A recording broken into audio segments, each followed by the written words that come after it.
60 people have died and around 6,000 were injured in the blast at a warehouse in Beirut. That's it for now. We'll have more at 8. News Talk Weather.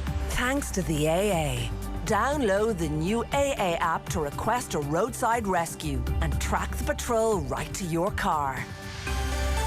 Showers of rain will continue to move towards the north of the country later on this evening. They will then become heavy with the possibility of thunderstorms. And now you're up to date on News Talk. The News Round on Off the Ball. With Gillette, we don't just play the game, we change it. Gillette, made of what matters. This is News Talk. Yeah, you're very welcome along to the show. Paul McGinley will be with us this hour after Colin Morikawa won the US PGA last night in exceptional fashion. 23 years of age, he's only played in 29 professional tournaments and he's won 3 of them. This kid is the real deal. Rory O'Connor will be on Monday Night Rugby after 8 o'clock. Also after 8, East Belfast GAA Club came into existence about 10 weeks ago on a whim as much as anything. There was huge support. Last week, bomb threats were phoned in. We will talk to the founder of the club, Dave McGreevy, about an eventful 10 weeks, to say the least.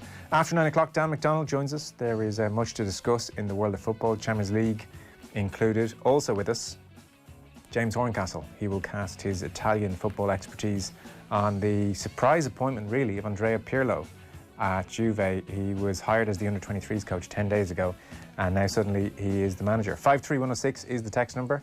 We're at Off the Ball on Twitter. As ever, Richie McCormack will be along with your news round. Good evening. Howdy, Joe. How are you? Yeah, good form. Ronan Mullen, hello. Hi, Joe.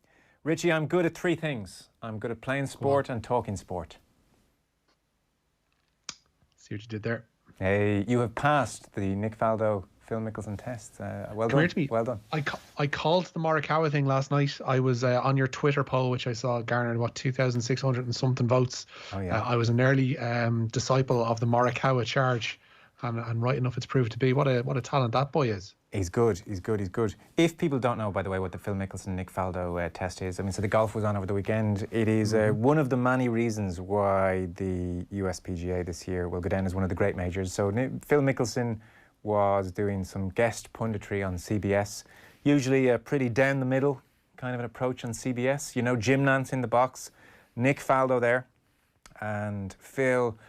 None of us want to particularly think about Phil Mickelson's abilities in the bedroom, Richie, but he forced us to do that. There's no two ways about it. He forced us to picture Phil Mickelson, doing his thing. And he makes his joke. It's not a great joke. It's a bit of a dad joke. Poor old Nick Faldo, though. Have a listen.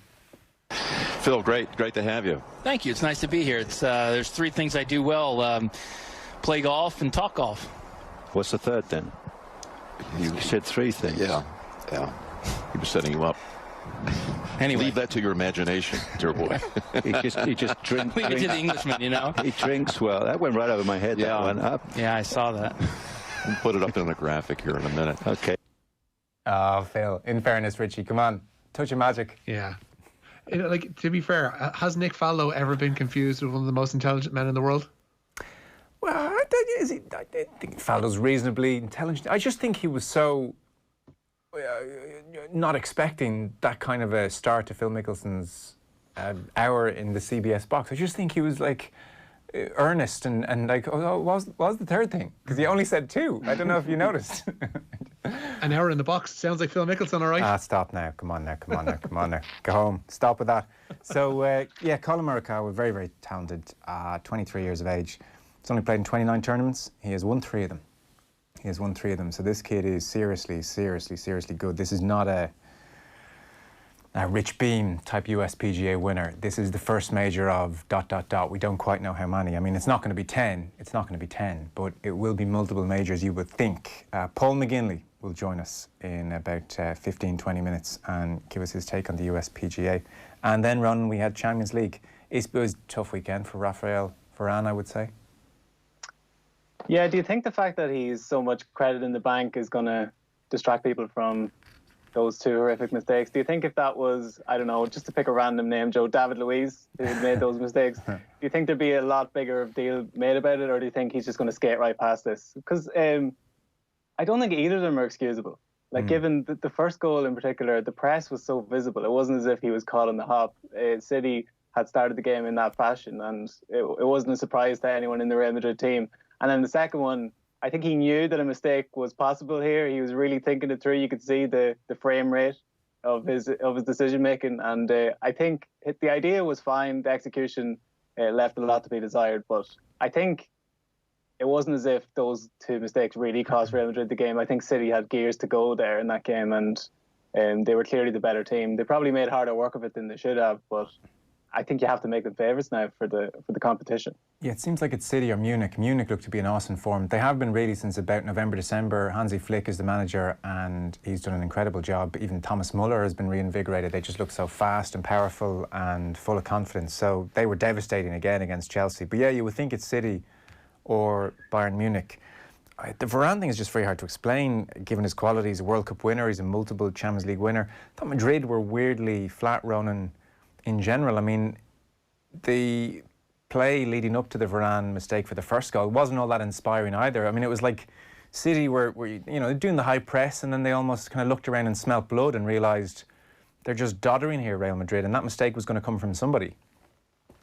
Yeah, and for all the, I think tactical acumen has never been levelled as a strong suit of Zinedine Zidane. It was somewhat unfairly given the cast of trophies he's managed to get to the club in his time there, but when it came to a pressure situation, he reverted to that tried and tested midfield three, and it's probably one season too long to be relying on the likes of Kroos and Modric, like stupendous players though they are. I think Man City have probably evolved a little bit beyond that, the high pace they bring to the middle third in particular. And then, like it goes without saying, Ronaldo's not the most easy player to replace. I think when Ronaldo stepped away, the assumption at the boardroom level of Real Madrid was, well, let's see what the rest of you guys have got. Gareth Bale, Karim Benzema, let's step up. I think Benzema, to his credit, has filled a void. He's never going to get to Ronaldo's level, but he's certainly chipped in with his fair amount of goals. Bale, needless to say, has not hit those heights. And Eden Hazard has been injury-plagued throughout this first season. So I think Zidane, this is actually his chance to hit the reset button. He wanted to get rid of Bale when he came back to the job and never got his way. So I think this is actually a chance, given that they're league champion. League champions is easy to forget. But I think this is his chance maybe to put his stamp back on this team. They were so flat. You mentioned Gareth Bale there. Rich, what is your take on Gareth Bale? Graham Souness was on OTBAM last week and he said 31-year-old Gareth Bale will regret this. He's taken his youth for granted, and when it's gone, he's going to look back on this window and wonder what he was at. Yeah, he's going to look back on the last couple of years and he will have a regret, as Graham Souness says. And I think the tide of public opinion has probably swayed towards that of Real Madrid, or just the need to see what is, in essence, a very talented player actually play football and actually wants to play football. One of the things that goes along with being professional football and your massive wages is that you actually have to do a bit. And he's not at the moment. And whether that's by the design of Zinedine Zidane or conspiracy between the two of them because Bale and him don't get on or don't fit his system, etc., etc., it's time to move on. And you need to have a deal of professional pride and go off and do your job to the best of your abilities somewhere else, and not just settle for, like, people will listen in tonight and go, well, he's on 250 grand a week or whatever it is, and could you blame him for taking that? Like, on one hand, no, but on the other hand, you want to be seen to be doing something for that money, because, like, I don't want to tie it into at the moment, but especially at the moment when people are kind of worrying about jobs and worrying about what lies ahead, for somebody to be just really blithely taking in 250 grand a week or 300 grand a week for doing nothing, and literally doing nothing, it does stick in the craw a little bit. The saddest thing, Richie, is he wouldn't get out of bed for 250 grand a week. He's on 600 grand a week. I mean, 200 grand a week, don't insult the man. He nearly crashed his car.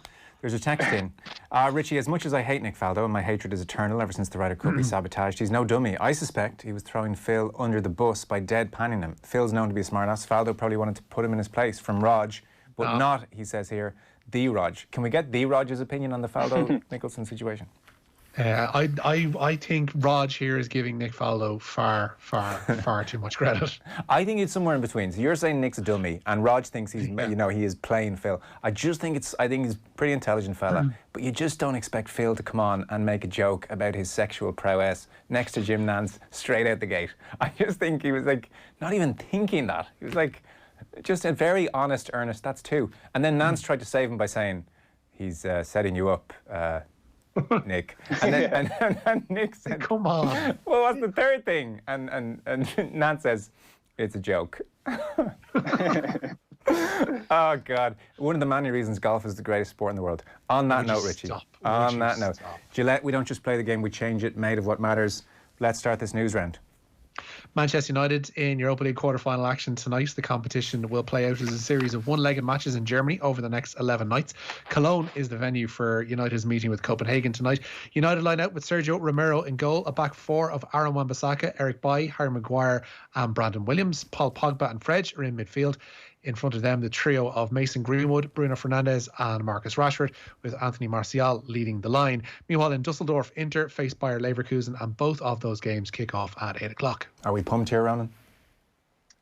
It seems like the kind of banana skin that Manchester United would routinely slip over in the last couple of years, but you'd like to think, given the progress they've made since lockdown, that they should brush Copenhagen aside, but you just never know. I saw the UEFA Twitter account tweeted out the last meeting of these two teams, Joe. It was 06, 07.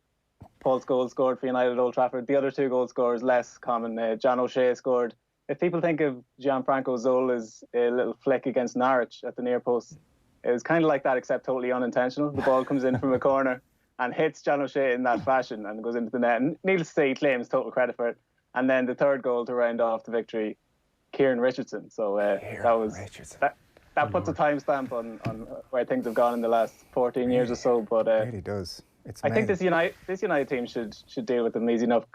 Guillermo Varela, Richie, I think, is the only notable name that I can spot from that Copenhagen team. Formerly of Manchester United, I think Felipe Coutinho took his lunch money at Old Trafford in a Europa League game, and that was the end of Varela at Old Trafford. But apart from that, they don't have many star-studded names. They've actually done very well to get here to this stage of the competition. So hopefully, I'd say United should do the business tonight. Where is Kieran Richardson this weather?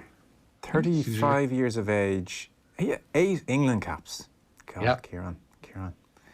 I think he's retired, is he? I think he's retired. He's last at Cardiff. He made 6 appearances. There we are. I think he's gone, that unbelievable day when he went to West Brom and kept them up. The original Great Escape in the Premier League, when I think they were the team that were bottom at Christmas, and he went there on loan in January and scored the goal in the final day that kept them up. So he'll probably be remembered more for that than anything he did for United, I think. It says in Wikipedia, so, but it says here that he's a born-again Christian.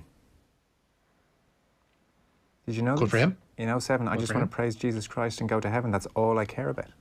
So do I, Joe. Did not know that. Okay. So where we go next? Some transfer news in and out. Borussia Dortmund sporting director Michael Zorc says Jadon Sancho is going nowhere. The England international is the primary transfer target of Manchester United this summer. It's believed United have fallen short of Dortmund's valuation of Sancho in their dealings so far. Sancho joined the rest of the Dortmund squad in Switzerland today for the start of their pre-season training camp, and Zorc says Sancho will be staying with the Bundesliga side for the upcoming season. One piece of transfer news that's just gone through as we've been rabbiting on here, Joe. Liverpool have completed the signing of left-back Kostas Tsimikas from Olympiacos for a long-term deal. The 24-year-old effectively will be serving as Andy Robertson's understudy at left-back for the Premier League champions. Okay, very good. Where are we going next? To Ballybuffet, this season's FAI Cup getting underway there this evening. Finn Harps entertaining St. Pat's with kick-off at 7:45. Shamrock Rovers, meanwhile, will be the only SSE or Tricity Premier Division sides to play their Europa League qualifier at home. All qualifying rounds are one-legged affairs due to COVID-19 related travel restrictions. So Rovers will welcome the Finnish side Ilves Tampere to Dublin.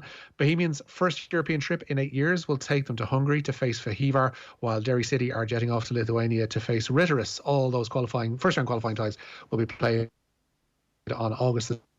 And should Dundalk win away to Slovenian champions Celje, they'll be at home to either Molde of Norway or the Finns of KUPS in the second qualifying round of the Champions League. Ronan, I don't expect you to have an in-depth knowledge of these lesser-known European teams, but is this generally regarded as an okay-ish draw for the Irish sides, or what's been the reaction?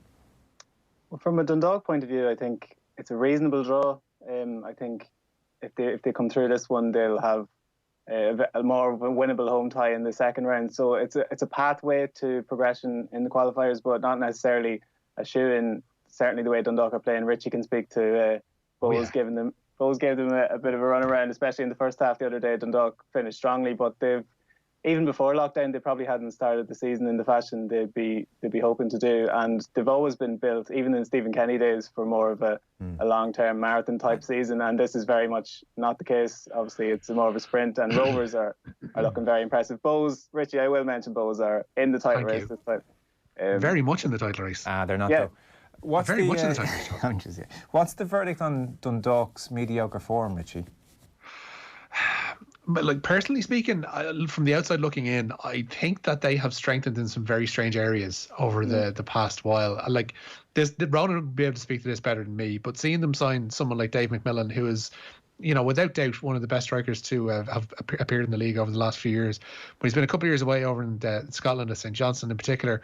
He's come back to Dundalk, who he, you know, represented with such great esteem those years prior. But it just seemed like a pointless signing to me. And there have been a couple of them from Dundalk's point of view over the last while, whereas I think we saw on Friday night areas that they potentially needed to strengthen, or at least to kind of offer some depth.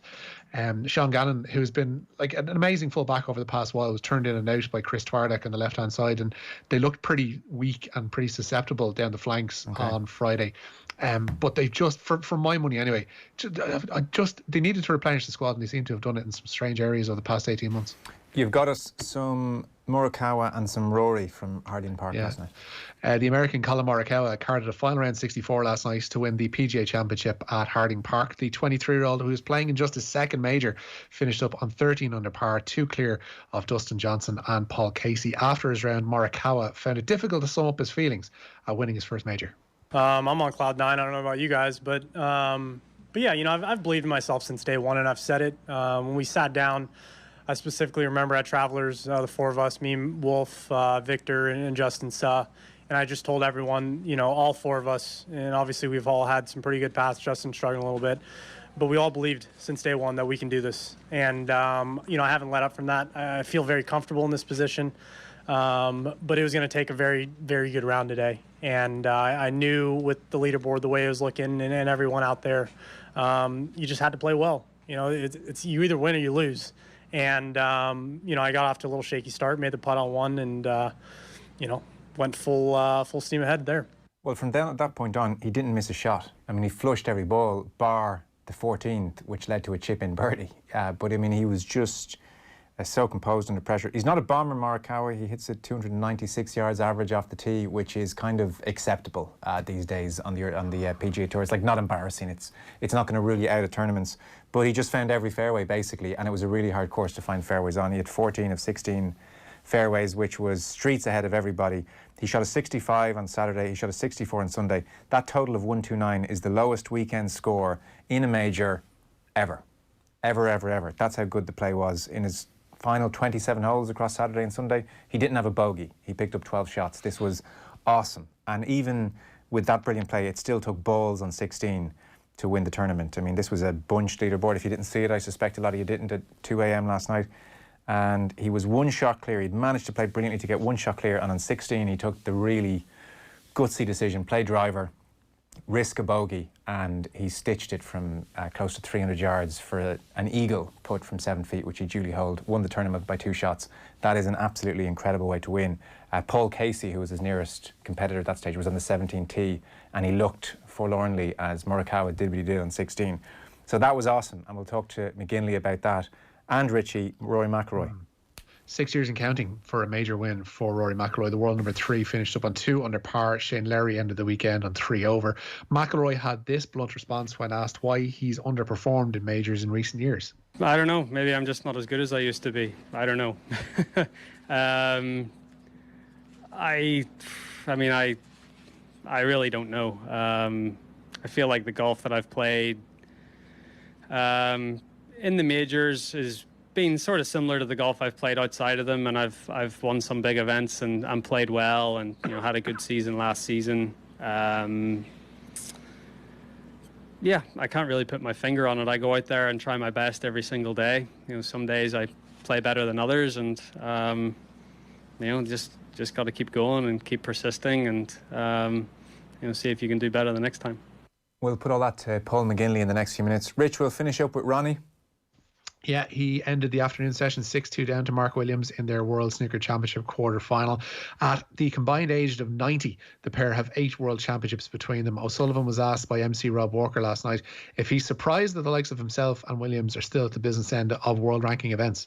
Probably if you asked me then, no, but then when you look at the standard of play, then I'd say yeah, you know, because like I said, you know, even people like me and John and Mark, you know, if you look at the younger players coming through, they're not that good, really. Do you know what I mean? And most of them are like, you know, wouldn't even make. They'd probably do well as half decent amateurs. Do you know what I'm saying? Well, not even amateurs. I mean, they're so bad that, you know, a lot of them that you see now, you just think, "Oh, I've probably got to lose an arm and a leg to sort of fall outside the top 50." Do you know what I mean?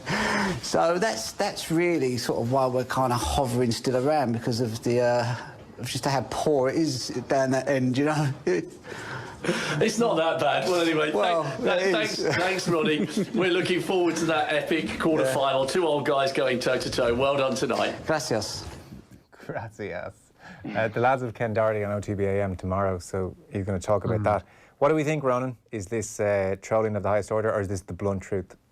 That's sensational stuff. I don't know. Sometimes I get the impression I think he's a little bit self-aware now. He knows his clips go viral, but there was definitely an element of truth in what he was saying. I think he was trying to get that point across. And it is true, because you look at the top 15, there's only 2 lads in the top 15 under 30.